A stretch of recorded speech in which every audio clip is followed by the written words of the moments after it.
Battle of the Hotel Chaebol. No, there's no battle. It's Guan. It is. It is. It is. Annyeonghaseyo! Welcome to Afternoona Delight, where Leah, Megan, and Amy, romance novelists and your K-romance guides.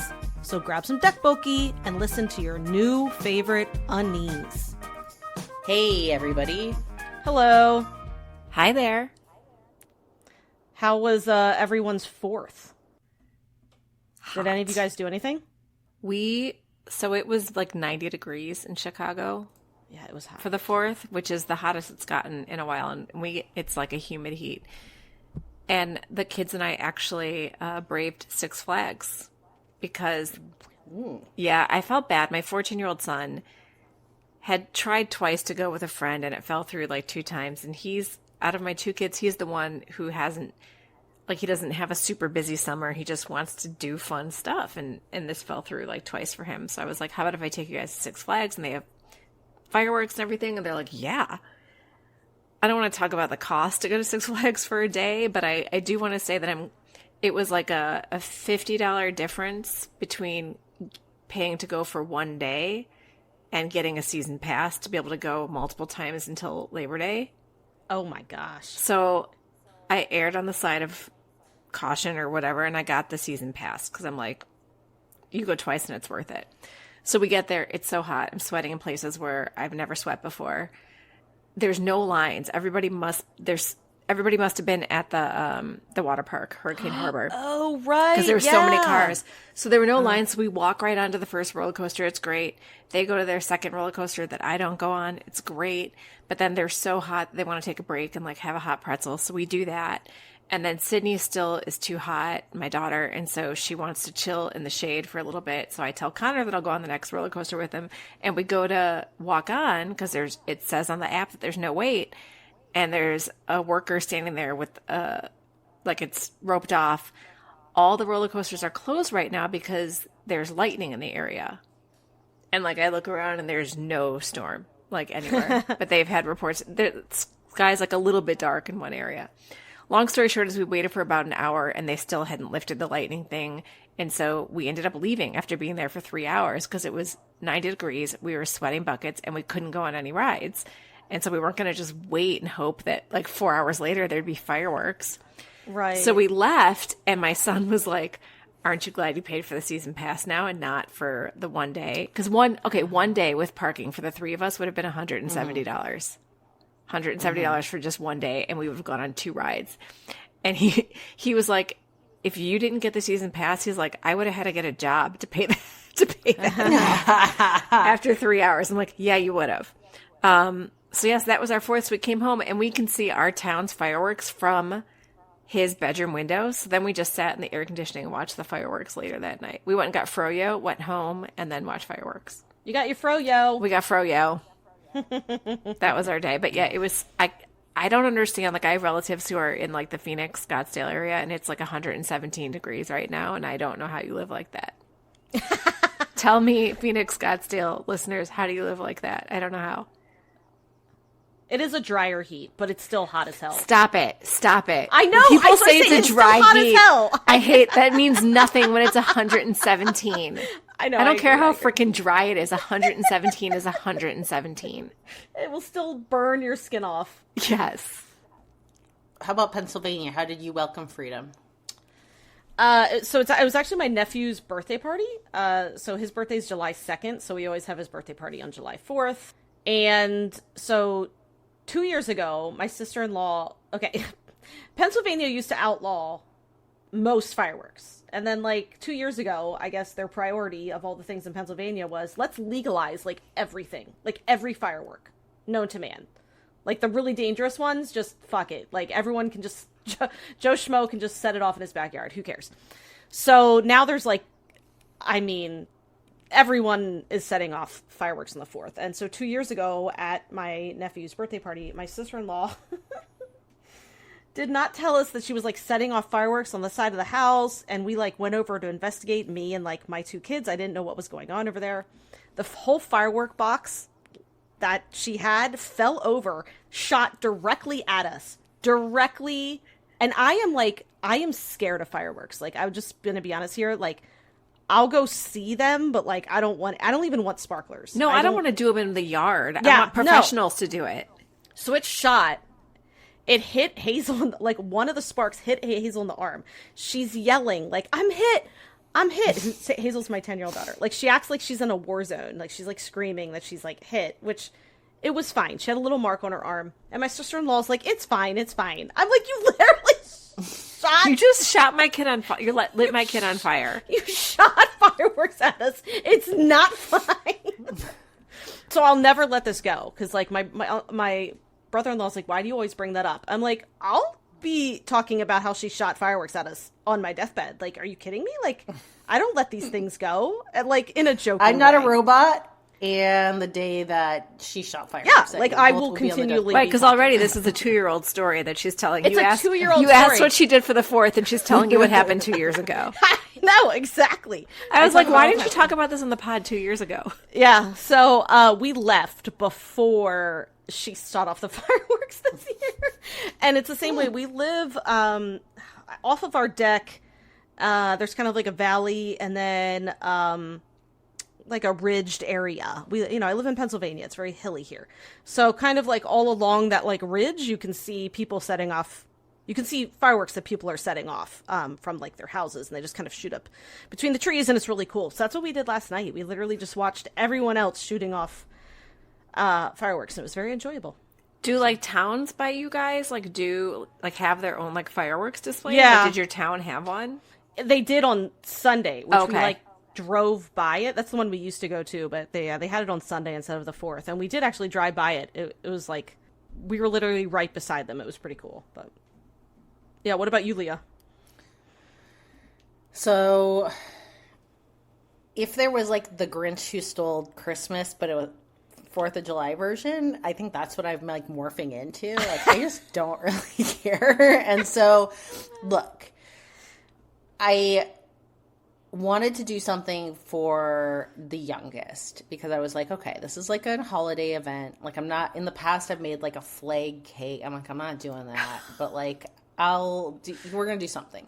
So we went to the state park near our house, which has like an old timey day basically. Aw. And we walked around, we saw like a little parade that had like the votes for women, the suffragette stuff, and we looked at some goats, and we walked inside some old-timey houses, and had some good fun that my husband approved of. Like, the kids got to do jump around in a burlap sack. They blew bubbles with, like, wood and rope. Did they do soap carving? Was there any sort of whittling going on? There was no whittling. There were stilts, and there was a hoop toss. And I'm apparently very good at hoop tossing, which I did not know. And there was like a cappella singers, like on a stage on top of like hay. Yeah. So yeah, I mean, very Americana. And then fireworks are banned in the whole county. I mean, like this is not California. Right, not a the safe place. Yeah. And so it's banned for the whole county. It stops no one. And so basically I stayed in home and edited a book. And my husband and son drove around to look at illegal fireworks being shot off. I didn't even look out the window because even though I'm not a good pet owner, my dog is terrified of fireworks. Right. And so I feel bad when I see an animal in like fucking agony and it's like shaking and dying over the fact that there's these fireworks. So I turned on like very loud Enya-like music. And edited a Christmas book and let my dog just sit there and like shake itself out while I pretended like, I was just like, petting it and being nice to it. And the cat just slept through the whole thing. You keep saying it. It. Her. Look, I gave her my pillow. I gave the dog my pillow. It eventually was too stressed out and rejected it, but I sat with the dog. And then, okay. And then, because, look, this is like where I'm going with all of this. Because we have an unregulated firecracker industry that stresses out animals, my son is dog sitting a boxer and sleeping at the house while the neighbors are gone. The dog was stressed, so they were giving it snacks, the dog overate and boxers have like sensitive stomachs. I learned at 3:45 a.m. thanks to Google after my son called me saying he had thrown up 4 times and was now just like whimpering and panting because he'd eaten too many. He stress ate too much. So thank you. That's like 4th of July is just like pets in terror. And since I'm surrounded by animals, I'm just forced to like deal with it. So I'm just a grump about it. Well, there were people, so we have cats, and you want to know, do you want to know if cats care about fireworks? Because they don't give a single shit. Yeah, my cat didn't give a shit. Mine were scared. Mine were actually scared, yeah. Oh, mine don't care. No, mine didn't even wake up. Mine just laid there sleeping. But cats will hide. I feel like dogs sort of just like... Yeah, they didn't like go crazy, like they just... But there were people setting off fireworks, I mean, right down the street from us, and they were so freaking loud. I even said to my husband, I was like, I bet everyone with dogs down on that street is so mad because every dog in the neighborhood is probably so freaked out. It was so loud because I mean they were setting off. I mean it looked like township fireworks. I'm like, where are they buying this? And also like who was spending? I mean they had to have spent $1,000 on fireworks. At least insanity what they were. Mm-hmm. You know, I mean I enjoyed them, so thanks. Without paying for them. I haven't even seen a firework this season. I just hear them. I haven't even gone to the window to look out. I'm just like, fuck you. It's funny because my kids they run from like the front window to the back window, because they were like out, you know what I mean? So the kids were like going back and forth. It was cute. I mean, like I said, I like looking at fireworks, but yeah, they freak me out. They just do. And I don't want my kids getting hit with fireworks again. Thank you, sister-in-law. She doesn't listen to this podcast, but if she did, she'd know I also just do it to like be annoying to her. That's why I keep bringing it up, because it's annoying. And I like to be annoying to family. So anyway, I think we talked about the 4th and fireworks. Yeah. Well, today's kind of fun. Because she was trying to do a segue there. Speaking of thread fireworks, the needle. Yeah, thread the needle. Speaking of fireworks, make it fit. Make your segue fit. Yeah, you. Yeah, you jumped in. Oh, I wasn't gonna make it fit. I was just gonna I wasn't gonna ignore it. Leah was throwing you a bone to segue. Oh, you want me to finish speaking? You of jumped fireworks? in. You jumped in. I said speaking of fireworks, and you were like, okay. Do you have a segue that's speaking of fireworks? No, I was just going to see who jumped in. Oh, I was just going to kind of ignore it and keep going. I wasn't going to actually do a wordplay. Speaking of fireworks, we have fireworks between 2 couples that we're going to talk about. There you go. There we go. Low-hanging fruit. Yeah, I know. That was really pathetic. But yeah. We're going to do the Battle of the Romcoms today. It's July, and it seems like the 2 dramas at the top of everyone's watch list are See You in My 19th Life and King the Land. So for today, we watched the first episode of each drama, and we're ready to give you our thoughts on each of them. Both are romantic comedies, but they do vary in tone. And while we know that comparing 2 dramas isn't always necessarily like fair or easy, you know, they're not the same drama. We know that. We're just kind of doing this in good fun. It's just how we feel after watching the first episode of each. Yeah, just what we think. But it's fun to kind of pit them against each other. Yeah, and you know what? We needed a topic, and the gimmick is the Battle of the Romcoms. Okay, we think it's kind of catchy. Just enjoy. So here is a brief synopsis of both and the main actors. First up, we have King the Land. Graceful, charismatic, intelligent, and chic, the heir of King Group, Gu-won, played by Lee Jun-ho, has everything but memories of his mother. In an attempt to recover his memory, he returns to King Hotel. Known as King Hotel's Queen of Smiles and Hospitality, Chon So-rang, played by Im Yoon-ah, worked her way up from the front desk to now work at the glamorous King the Land space where she meets Gu-won. See You in My 19th Life. Ban Ji-eum, played by Shin Hae-sun, has an extraordinary ability. She can remember the memories of all her past lives. Repeating her reincarnation for nearly 1,000 years, Ban Ji-eum has been living her lives diligently. In her 18th life, living as Yoon Ju-won, when she's 12 years old, she meets a boy a few years younger than her named Moon Se-ha, played by An Bo-hyun, and they become very close. When Ju-won's 18th life is cut short by a tragic accident, also involving Moon Se-ha, she sets out to reconnect with the people of her past life, particularly him, in her current one. Yet Moon Se-ha, now an adult, has closed himself off to relationships after losing too many people he loved. But things start to change when his life intersects with a strange new woman, Ban Ji-um, who comes to work for his hotel.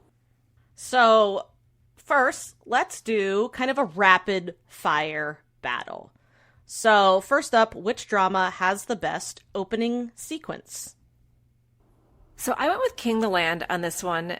I really like both of the openings, but King the Land I thought had a better sense of story in the opening sequence. Like I knew kind of what this drama was about, which for me contrasted the first episode. And for me, I went with My 19th Life. Or See You in My 19th Life. Is that the name? I can never get the title for this one. I know, I just kept long. writing 19th Life because it's so long. And simply because I liked the animation better. I just didn't like the animation as much in King the Land. Yeah, I liked 19th Life as well. We can shorten it to 19th Life. We can. Yeah, they know what we mean. Yeah, it's a lot to say "See You in My 19th Life" every time. It is. And what's funny is that I kept, when I was like writing the script, I kept mistyping. So I had like 10th Life. We can shorten it to King for the one and 19th Life for the other. Well, King the Land's easier to say, but I still don't understand what King. I will say this: I don't know what King the Land means. Does that okay? Like, is anyone clear on what that's referring to? No, it's just okay. Just want to make sure I wasn't missing something because that. I mean, King is the name, right? It's like King Group. King's the name of the hotel. Yeah, it's like King Hotel or something. Okay, so which drama has the best hero or heroine introduction? So I added this question because I just needed to talk about King the Land and Gu-won parachuting in his three-piece suit, like literally parachuting into his first day as an intern at the hotel because he's rushing back from Jeju, only to land on the top of the wrong building. I thought that was awesome. Well, it's great, too, because he, like, the shot is very cool. The parachute comes like, down in slow-mo, and then he's taking off his helmet, and he looks incredible. Like, Lee Jun-ho, you are something else. But even while he's parachuting, he's, like, got his hands behind his head. Like, he's doing all these, like, total, like, boss-ass poses, like, while he's free-falling. A lot of fun. Yeah. So, for me, I went with, for the heroine, See You in My 19th Life, just because I thought there was a mystery there. But I want to say that, like, while the mystery of, like, the fact, like, you immediately find out she's living all these lives is interesting, I do want to give a shout out to, there was something I found very affecting about King the Land and the moment where we see the heroine walk into her job interview with perfect shoe posture, even though she lost a heel. That was good. I really loved it. That was good. And then, I went with the King the Land hero simply because it was the more interesting of the two. Yeah. But I will say it felt a little silly. Oh, of course. Oh, yeah. It definitely set the tone. Like, yeah. I mean, duh. Yeah, I mean, I'm the same as Leah. I love Shin Hae-sun, and the introduction of her, and I appreciated that kind of right away. They were like, look, this is who she is. She, she remembers her past lives, and she looks incredible, and she is just such a presence on screen. I just love her so much. Okay, and so which drama had the best meet cute? So that's, when they meet for the first time. So I went with 19th Life on this one, even though, like, really they meet when they're kids, but I think, like, I loved how it was, like, sweet and playful. Like, he's in his swimming pool, and she's just kind of watching him, and she's standing there in her nice dress, and he pulls her into the pool, and he's kind of being, like, a sullen little brat, but she actually, like, kind of smiles to herself because she's been living all of these lives, and it's getting kind of monotonous, and she's like, finally somebody's here to, like, shake things up. And I thought it was really cute that they had that meet cute when they were kids. Yeah. I hear that, and I'm going to just say, when people meet as kids, I'm just not, it's not my fave. It's just not my fave. It's not my preference. That's fair. It's like when Megan sees a school outfit.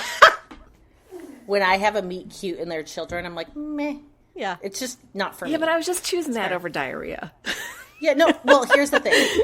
I'm going to say the meet cute in King of the Land is actually not. It's. diarrhea. I know. It's in the. It's in going the club. to be when she is working in the health club, Yes. and there's a pervy pervert who tries to riz her up, and she comes out all offended, and she mistakes the hero for the rizzer, the dirty rizzer, and he's on a treadmill, and so she's trying to be like, yo, listen to me, and he's got his headphones in and he's not paying any attention, and so she just turns up the treadmill super high and he can't keep up and he just flies off. Howie has his teeth still after that. Like, Look, he flies off. Like, I have to be honest, that hurt. Like, so I liked it. I thought it was cute, even though it's like, it's a meet. They basically go for two meet cutes. Yes, they do in the opening, because we have that, and then we have like a time jump. But I prefer that to children as my personal taste. So that's fair. I'm gonna say my 19th life. But it's more for how they meet again as a like. I feel it's like fated they mates. also It's fated mates. Well, yeah, I also feel like they had two meet cutes as well, because they had like one when they were kids and the adults. So I love. Obviously, she like knew she had lived 18 lives when she met Moon Soha, when he was a kid. And at one point she says, what do you want to come back as in your next life? And he says, I want to come back as a turtle.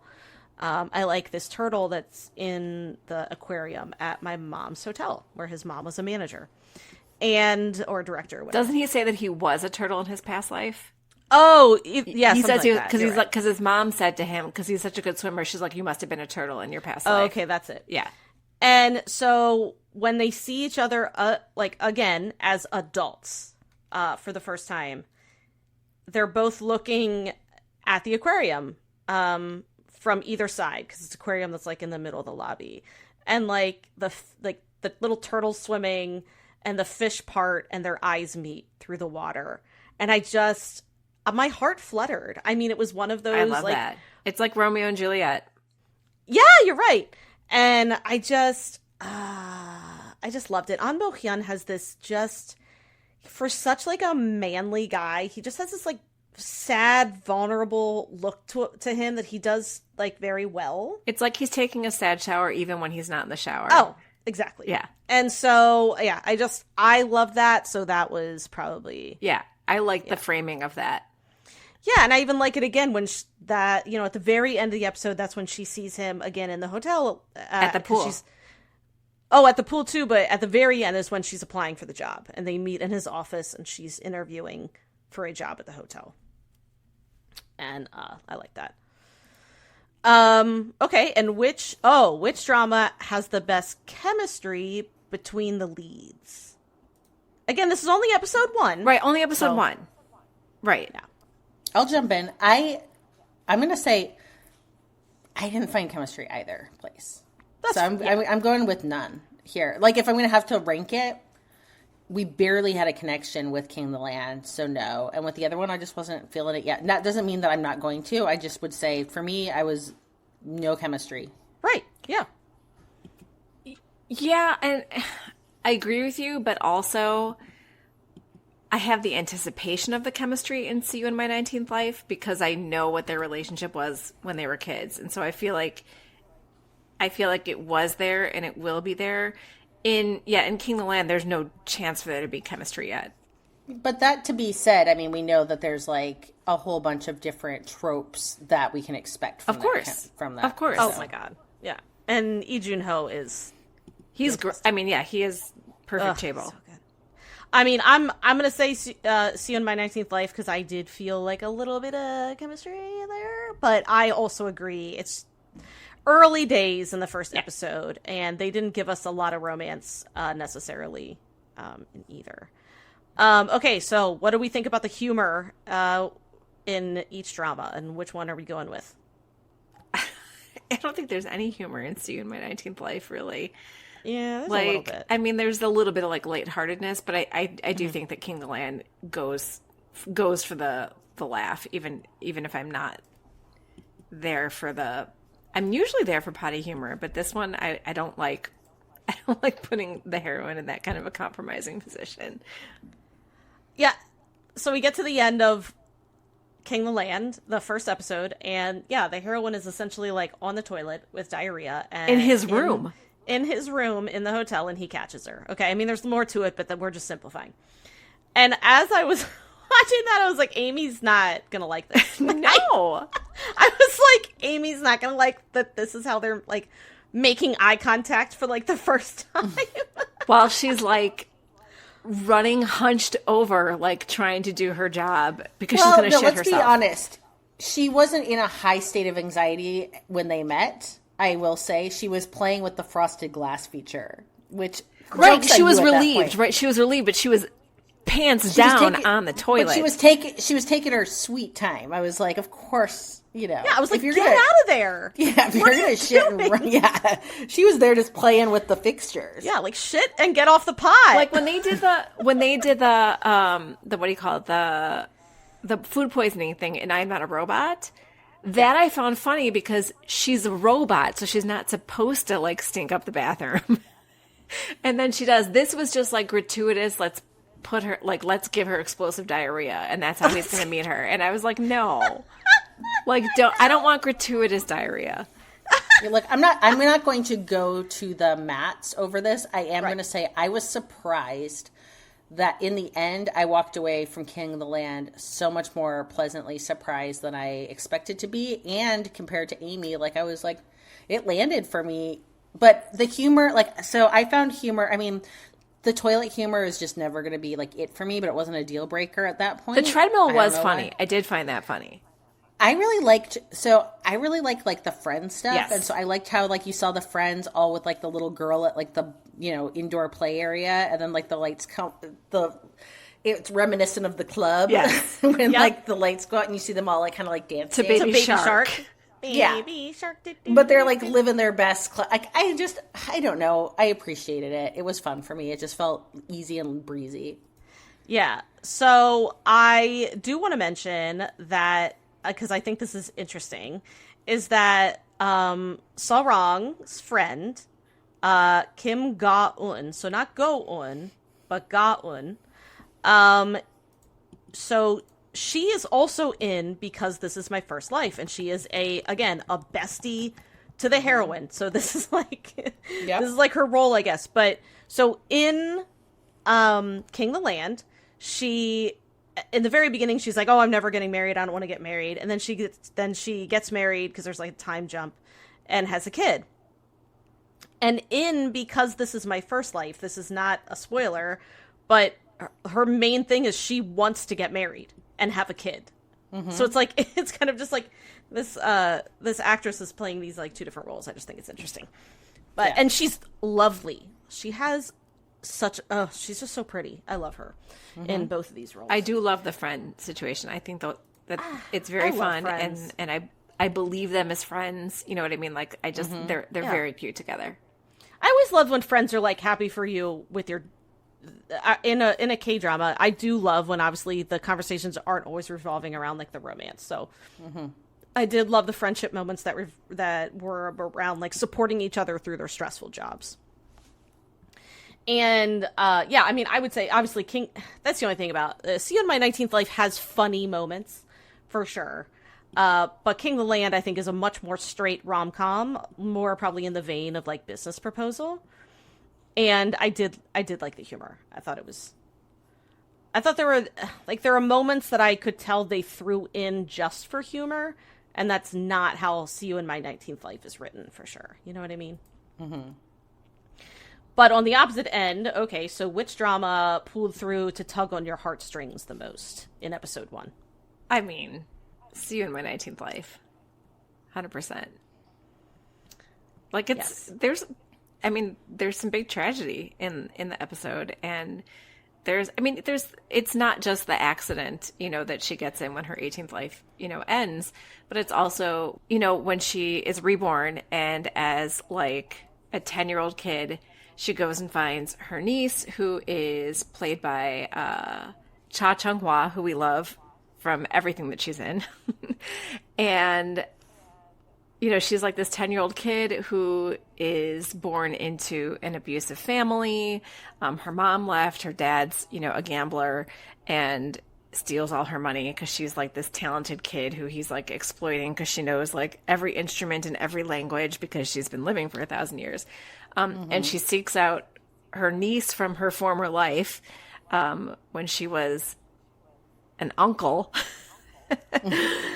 to like get some money to like get by and go and find, you know, I'm forgetting all the names. Go and find Soa to see if he's, you know, if he's still alive.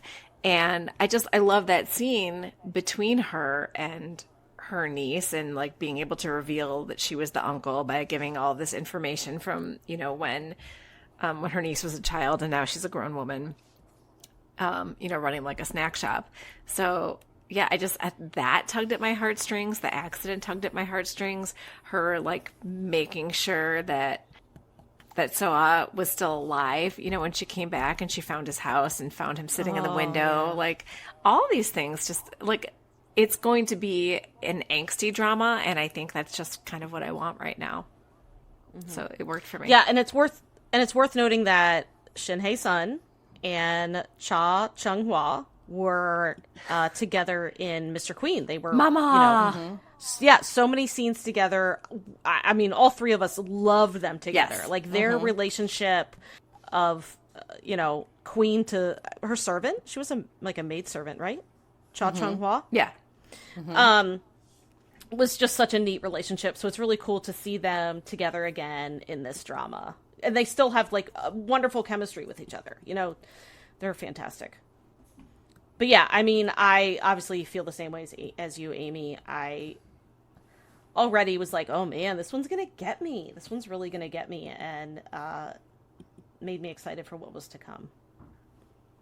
And I think you're finally going to get your Onbohyun HEA. I mean, God, look, just don't get him shot in the head. I don't think we're going to get that in this. No, I think this feels like a... I know. But it could take God. an interesting twist, right? Finally. Because Shin Hae-sun's character could die. Because, you know, she's this past life rememberer person. I don't know. I know. I just maybe he'll... Yeah. I just need him to live, to be honest. Right now, the bar is so low. Well, then he probably won't live, and they'll reconnect in, like, you know, life 20. He lives in her private life. Yeah, when he realizes he can't fuck his sister. In a sad shower. So I did want to mention, I did get a message from, I forget, I think it was Sarah from Afternoona Asks. I can't remember. Someone messaged me and was like, An Bo-hyun, or maybe it was someone on Patreon, An Bo-hyun takes another shower in See You in My 19th Life. And it happens later than the first episode. But I'm just saying, we get another shower scene, but this time he's like smirking. So it's not a sad shower. So we've upgraded to smirking shower, and I'm really happy. And he's not wearing a towel in the shower? Like he's not, not an alien shower? We only kind of get like bust up, but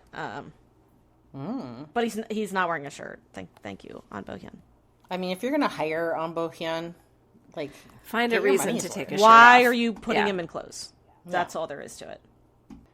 I'm not... And heartstrings, I mean, 19th Life. Yeah. King the Land is not crushing your heartstrings in season... or show one. No. And so which has the best hotel chaebol? Because that is the deals. Both of these, the hero, the male lead is a hotel chaebol. Mm-hmm. Battle of the hotel chaebols. No, there's no battle. It's Guwon. It is. It is.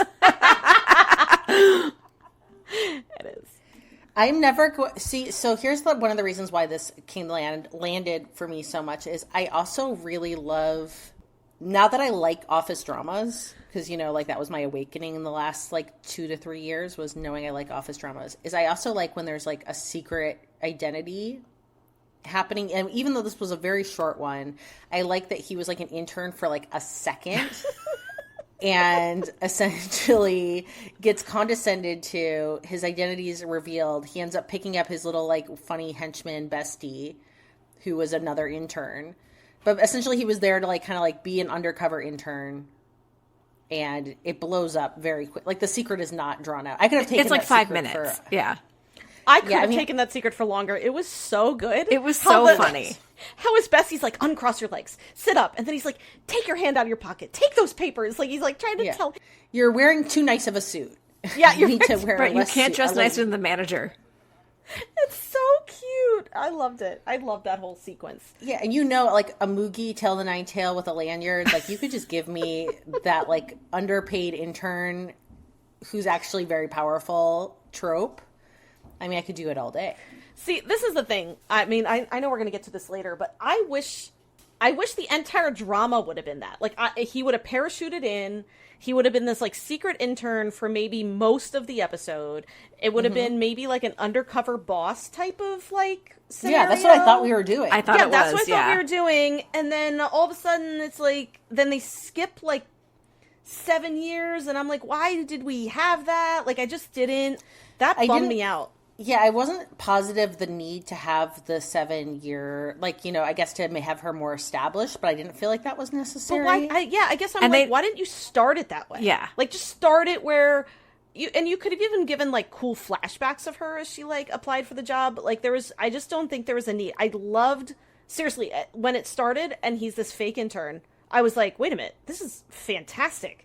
Oh my God, keep up this shtick where he's this, like, undercover intern. Look, I know that people seem to not be universally loving this one. So if it ends up being just kind of like two siblings grappling for the, inheritorship of the hotel, but we'll see. I don't know. Right now, it still was working for me by the end. But yeah, I really wish it was just still secret, secret lanyard wearer. When he's Googling how to use the copy maker, yes. Again, comedy, and he gold. sticks the whole like stack of papers inside, like under the lid. I could have taken an entire episode of that. Yeah, I was hoping it was going to be an undercover boss type of thing. Instead, it was like his father making him learn the business from the ground up. When apparently, he, like, I don't get how old is he supposed to be, because then he goes away for 7 years and comes back. I don't know. Yeah, we don't know. But whatever. He's still a good Chaebol. Yeah, perfect Chaebol. For sure. For sure. Perfect. Whoever Chaebol. casted him, that's probably why the drama's doing well, because it's 10 out of 10 Chaebol. Yes. Yeah. 10 out of 10 Chaebol. Would recommend. Okay, and then last rapid fire question: which drama so far has the best conflict between the leads? Which I think we all agree with this one. Yeah, because there is no conflict. There is no conflict in King of the Land. Other than he caught her in his room on the toilet and she's an employee. And there's no conflict. I mean, I think we're going to have like upstairs, downstairs something. And we're also having the conflict. Like, yeah, I think there's going to be something hinting to the power dynamics seems to be. But I'm curious, like, we still don't know for sure yet what the trope is going to be. Yeah. No, right. That's the whole thing. I mean, it could even be fake dating. It could even be fake dating. I mean, who knows? Yeah. But see, in My 19th Life, I think it's pretty well established that, there's like this accident happened. She has an interest again in Moon So Ha, and the conflict of him learning who she is. Can she tell him? Can she not? Is very interesting. But even him being like so closed off too, because he lost his mom, his father remarried, and he lost his, she was very likely his first love, like childhood crush, right? And she like literally dies on top of him. She dies on top of him. I mean, if we're going to talk about Chaebol trauma. Yeah. He way better than Rain. He is, yeah. Hey, we don't know. His parents could have died on top of him in the rain. They just came away. Business proposal. Spoiler alert. Yeah. Okay. Yeah, I mean, it's good. It's good stuff. Well, let's do our favorite part of every episode, which is our K-pop Rec of the Week, because Megan, your preferred group really does get to say they've done the Song of Summer. Yeah, I'm really excited about this. It was funny because we were like, what are we going to rec this week? And I was like, oh my gosh, I still have not wrecked ATEEZ's new song. And it's definitely the Song of the Summer. So it's called Bouncy, and it is by ATEEZ. It is a lot of fun. The music video is amazing. It's kind of like Western motorcycle assassins. I don't know. There's a goat. There are chili peppers. It's amazing. It's a lot of fun. And the song is a total earworm. Like, my daughter plays it in her room on, like, you know, her little Alexa or whatever. And a lot of times she plays the same songs over and over again. And my husband doesn't like say anything, but he's like, what is that song she's been playing? And I'm like, which one? And we both listened and it was Bouncy. And I was like, oh, that's the new AT song. And he's like, oh my God, she's playing it nonstop. And I was like, yeah, that's my girl. So yeah, I highly recommend it. You'll want to, do a little dancing, little butt wiggling. So much fun. So yeah, check it out. It's called Bouncy by ATs. Yeah, I know Leah likes it too, so it's not just me. And all right, well, let's talk a little bit just while we're in the pause here to acknowledge that we have had a couple of changes coming through in our podcast world. So one is we are starting to actively solicit for newsletter signups. And why is that? What are we going to be doing? We are going to be sending a newsletter. So far, our aim is monthly. It's free.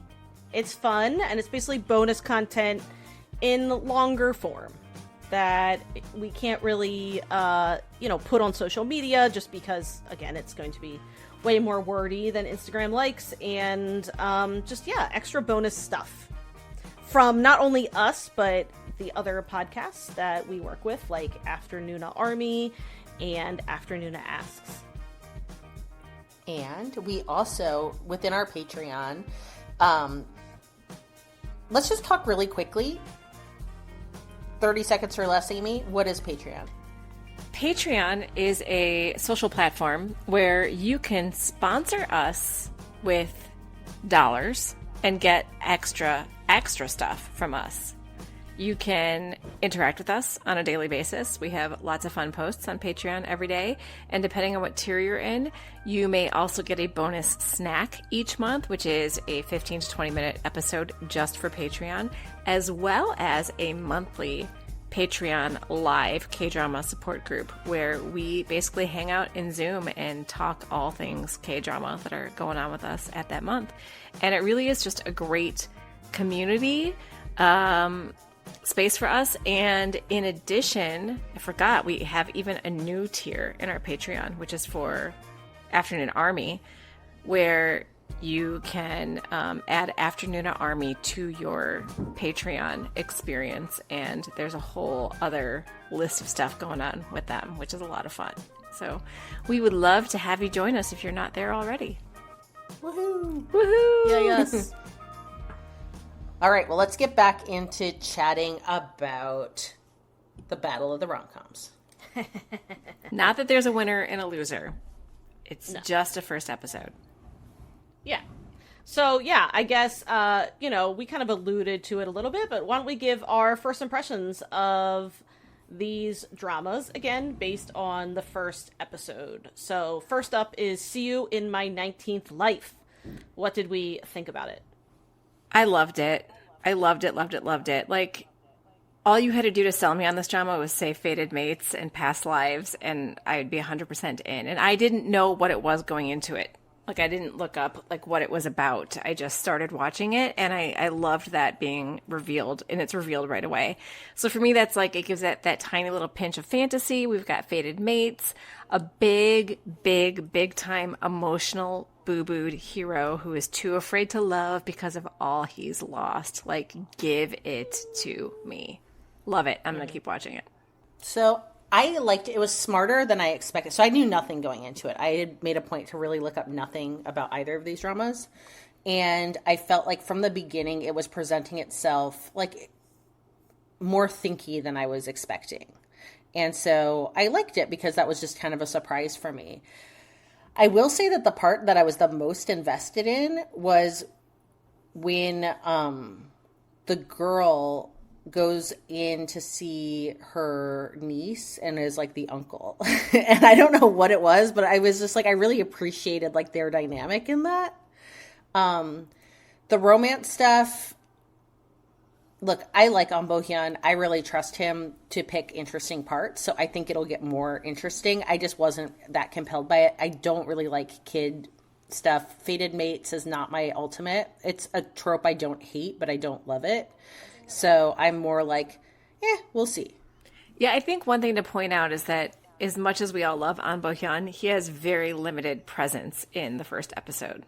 So if you're looking for a big dose of An Bo-hyun, you're going to have to go on past the first episode. But what I will say is I also want to give a shout out to the cinematography. Like, it feels expensive, high production values, and it feels like there's like an element of beauty, even from like the very first scene when she's in like the flowy dress in the backdrop and she kind of is introducing herself and you're going into some magical realism. But even just like the snapshots of past lives, it's an expensive looking drama.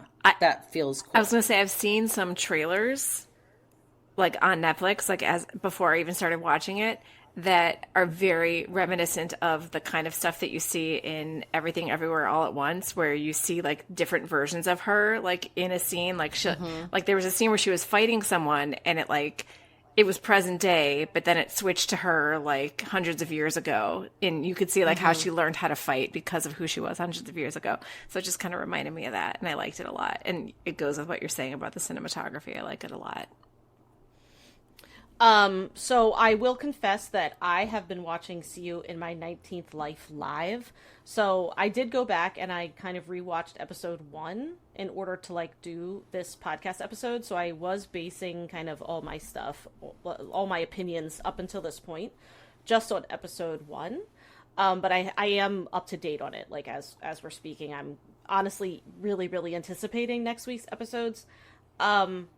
So clearly I was engaged enough in the first episode to want to keep watching it. And I liked the first episode. And so, I mean, I did. I would say my first impression was I liked it and I was eager to watch more. But this is where I'll say it gets so much better. I mean, it is a truly, the storylines there's more coming that really deepens the conflict. It really solidifies why the characters are making the choices they're making. There's a secondary romance brewing that I'm very excited about. This is not the first episode, Megan. You're not talking about the first episode. I know. You're trying to sell the drama. I'm sorry. I know. I really do love it. So I'm sorry. I just feel like I do need to confess and be honest. But it's not a fair battle. It's not a fair battle if you it's not for go me. into the rest of it. I know. I just want to say that. I just feel like I have to say I just want to talk about it because I just love want to it. say that I've done extra credit. No. No, I'm kidding. All right, let's pivot to King the Land. Yeah. So I liked it. I didn't love it. That's just kind of where I am right now. Like, I thought it was cheeky. It was funny. I was not a huge fan of the 7 or 8 year time jump. It didn't make any sense to me. It made the pacing kind of off for me in a first episode to have that big time jump in episode 1. Even though there is a time jump in See You in My 19th Life, that made sense because it was like children to adults.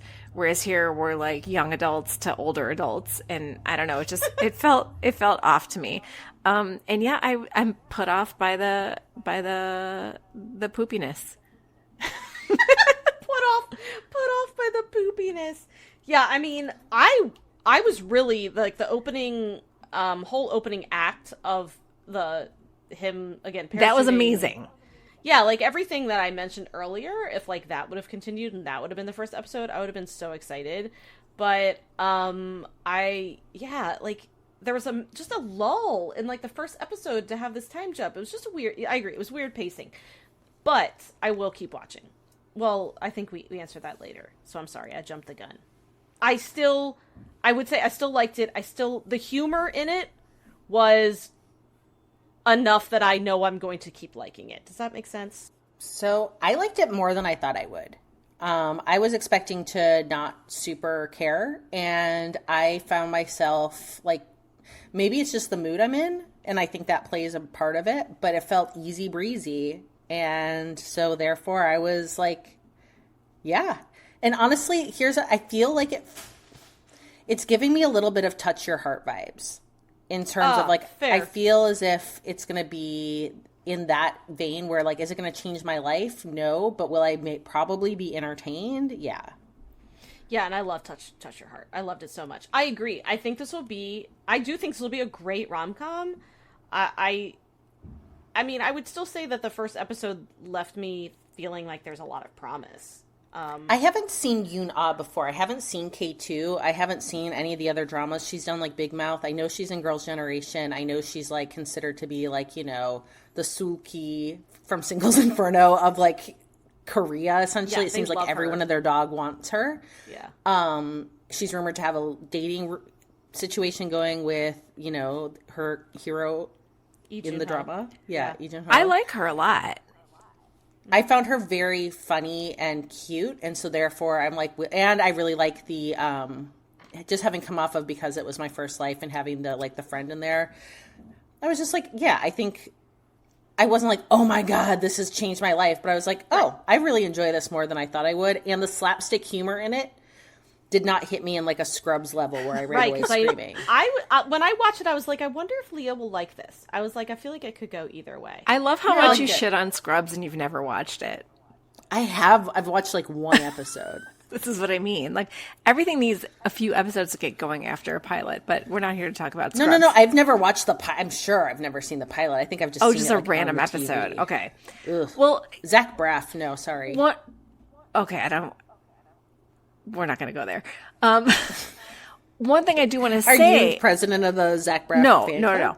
One thing I do want to say is, so this is meant to be a rom-com, King the Land, and I have no idea what the conflict is in the romance, and that's what I think is missing for me in this first episode. I need more than just an upstairs downstairs. Like, I need to know what the conflict is. I'm not saying there's not going to be more in the first episode. Like, I was fine though. I felt like, I mean, like, yes, would it have been more successful if it had that potentially? But in the same vein, I felt like I've got the tone. I've got a sense of like where we're going with like the butter of like, obviously it's going to be like, you know, it's a chaebol fantasy. Like, we know where this is kind of going. And so it wasn't like I was just like, I didn't feel like I was like lost in the woods. Like, where are we going? I was kind of like, I don't know the exact tropes that we're going to play into, but I felt like I knew enough to know. Look, I am a tough sell with slapstick, and if I was fine watching the diarrhea, like, look, that's enough for me to be like, okay, something's working for me in this. Like, the chemistry, the lead, I like the heroine, this is working for me. I will say the heroine reminded me a lot of Choi A-Ra from Fight for My Way. She gave me major A-Ra vibes, and we know she is one of my favorite heroines of all time. Clean the butt sweat as she's got like the forced smile, my gosh, cleaning the butt sweat. That was funny. My gosh. Yeah. Or when you see her just like sitting there like smile, and then like the next scene is her at the bar where she's just like crusty, and I was like, that was a good transition. I like that. Is it weird though how I was like, who cares? It's just sweat. Is that weird? Is it just clean or it? is it weird that I was like, you're just cleaning it with a towel and that's it? I was more thinking, I was like, where's the spray? Yeah, I was like, where's the spray? Spray it and wipe it. Like, I don't understand. You don't just wipe it off with a dirty towel. I do think that cleaning the sweat is disgusting, and I think she should have had the spray. So I think you're both right. Yeah, well, I guess. Well, no, actually, I think you're wrong, Megan, because it is gross. I don't know. I'm just like, it's a cleaning job. You just you clean, like. But she didn't. Yeah, that wasn't like proper cleaning. Like, if she had the spray, I would have felt better. Who taught her? I mean, I think we need to complain to King on what's their hygiene in the gym. I'm not working out there. You don't know where that butt sweat. Yeah, that was like that layers. grunting guy. Ugh. You sit down, your butt just like sticks to it. Well, I guess okay. So last is what dramas are you? Which ones will you keep watching? One, none, or both? I think that I will definitely continue with See You in My 19th Life. I think I will wait for one of you to continue with King of the Land and report back. Oh, that's fair. So I feel like See You in My 19th Life is probably going to be really good. And I feel like I'm not sure if I feel like it right now. So I might give it a pause for a couple of weeks. I think that I want to. So Here's the thing: is I just got socially and emotionally wrung out by watching Because This Is My First Life. I loved it. And I think I want to pivot to, so I think King the Land would be good. And I want to pivot to something else different. Like I'm almost thinking of like even like Numbers or something like that. Just like I feel like I'm going to bounce into something different. Yeah. Probably a little bit of like Thai BL or something. And then maybe I'll be ready to go back into 19th Life. Because it looked fun. It looked smart. It looked interesting. And I just like, I know tonight I'm not going to be like running to start it. Whereas I think I would start King the Land, watch an episode, and then be like, I'm ready for bed. I've stayed up till 3 the last 2 nights binge watching Because This Is My First Life. So I want to I don't want to have that level of investment at the moment. Yeah, I'm on the last 2 episodes of Because This Is My First Life, and so I understand. Look, I've already been watching See You in My 19th Life live. Like the episodes come out on the weekend, so like Sunday night and a Monday, I've been watching both new episodes. So obviously, I will keep watching that. I totally get it though, because you can tell by watching it. Okay, this is going to be the one that's like angsty. It's going to get me in my feels, and I do think you have to be in the mood for that. I think I'm going to also keep watching King the Land, just at like a slower pace. Just if I like. It feels like a little bit of a lower emotional investment, which I say that in a positive way. Like there's nothing, it's kind of the way Business Proposal was. Like it was just a super fun watch with a really cool conflict. So I'm just hoping that is what King the Land will do as the episodes go on, but we'll see. So yeah, we'll keep you updated then, Amy, because I think we're both please keep do. doing that. But please do keep watching See You on My Next. I'm going to, Amy, because I think you'll love it. Although, right, as we record, there's 6 episodes out. But it's not killing me. Like, it was at the very beginning. Now I'm okay. I'm like, okay. It's actually kind of fun to draw it out a little bit, you know? Before we close out, I wanted to do, just in the name of like funny branding and first impressions, share, because it is fun, we do a Patreon share out. So I don't know if you saw my question for the Patreon today, either of you. No, I even checked Patreon, but I did not see. You must have. So it was, if your life was a K-drama, what would it be called? Oh, jeez. And so we have some fun ones in here. So I'm going to share a few because, you know, you can see what gave you a good first impression that you would pick up. So let's see. We have one that was called She Was Petty instead of She Was Pretty.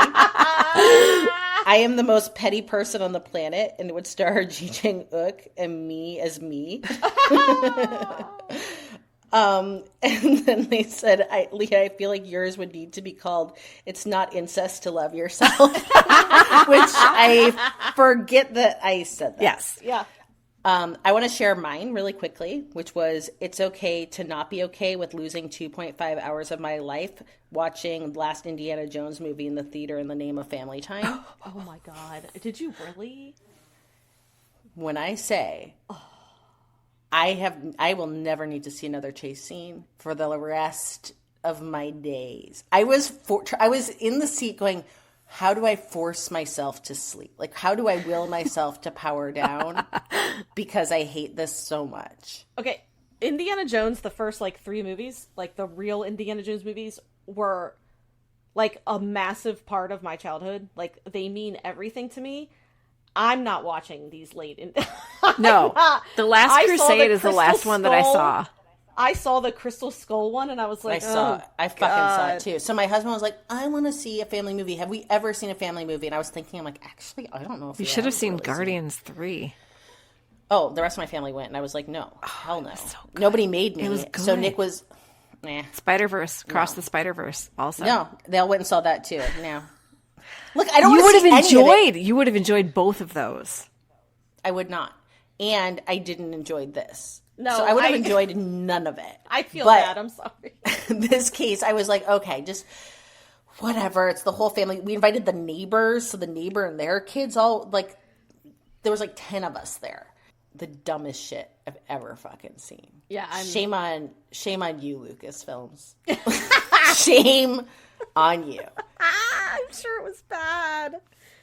Is Harrison Ford still in them? Yes, is he in this one. Yeah, they CGI him young to start, which is just unpleasant. Then he goes to old. It's got Phoebe, whatever, from Fleabag, who I really enjoy. Yeah. Oh. Luckily, they don't try to stick a romance in there because then I would have just fucking No. it quits. Yeah. Look, plot twist. If you don't want to hear any spoilers, step away now. We do time travel back to the War of Syracuse where they meet Archimedes. And like, okay, like, do you want me just to spoil really quickly? I don't care. I'm not going to say. I'm not going to go watch so it. Harrison Ford gets shot in the battle, like with an arrow in the Battle of Syracuse, like 2,000 years ago.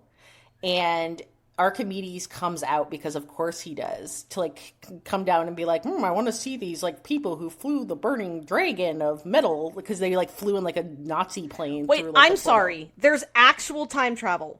Yes, so we have Archimedes there, and then Harrison Ford's like, I just want to stay here. Like, this is like, you know, his kid has died, his wife has left him, he's got like nothing good. He's like, I just want to live here in history. And then Phoebe Waller-Bridges or whatever punches him in the face, knocks him out, and brings him back to the future so he can wake up and like reconnect with his ex-wife and see some friends. I'm like, fucking leave him in history, obviously. Let him just like die of his wound and like look at some shit. What on earth? Ugh, I hated it. Yeah, that sounds so stupid. Yeah, I have no desire. Okay, so Let's get back to drama names. fight for my yarn. I crochet but have cats that like to play with yarn. Also a husband who wants me to use up what I have before buying new yarn. And That's then amazing. when the weather is too hot, with me trying to look good but just coming off as old and sweaty, Aww. our beloved sofa. that would be mine. Let's see. 40 but 17. Because I'm actually more pretending to know how the whole adulthood thing works. Aww. And then one more. There's a whole bunch here. So one more is just between siblings. I'm home alone with my 2 kids for the next few days, and this weekend, and it's Squabble Skit. This weekend, and it's Squabble City. I just want them to go to sleep so I can get silence and K-drama time. I identify with a lot of these. Mm-hmm. Do you have any before we close it out? Just a hot potato. What would you name your current life right now if it was a K-drama? Mine would be It's Okay to Nap. It's okay to eat a Cliff Bar after an hour and a half on a kayak. I'm not able to come up with one off the cuff. It's okay. I just thought about naps. Yeah, I don't know. I don't know. I'm trying to think. You know I'm what? trying to do a If you spin on think- a name, I know. If you think of one, you could just put it in the Instagram comments when this episode goes live. So you have like a week to think of one. Thank you. You're welcome. All right. And Well, I on think that that's note, well, let's go forth and check out these fun new dramas. Sounds like Yeah. a plan. All right. Well, we'll keep you updated. 안녕. 안녕. Kamsahamnida. Thank you for listening to Afternoona Delight. Where can you find us outside the pod? Head on over to afternoonadelight.com. That's AFTERNOONADELIGHT.com. You'll find links to all our social media, our book recs, K-pop and K-skincare recs, and if you want even more Afternoona Delight, because really who doesn't, you can join our Patreon, where you can choose the patron level that's right for you. Join in daily K-drama conversations, listen to bonus podcast episodes just for patrons, and participate in our monthly live K-drama support group via Zoom. We can't wait for you to be a part of the community. Until next time, annyeong!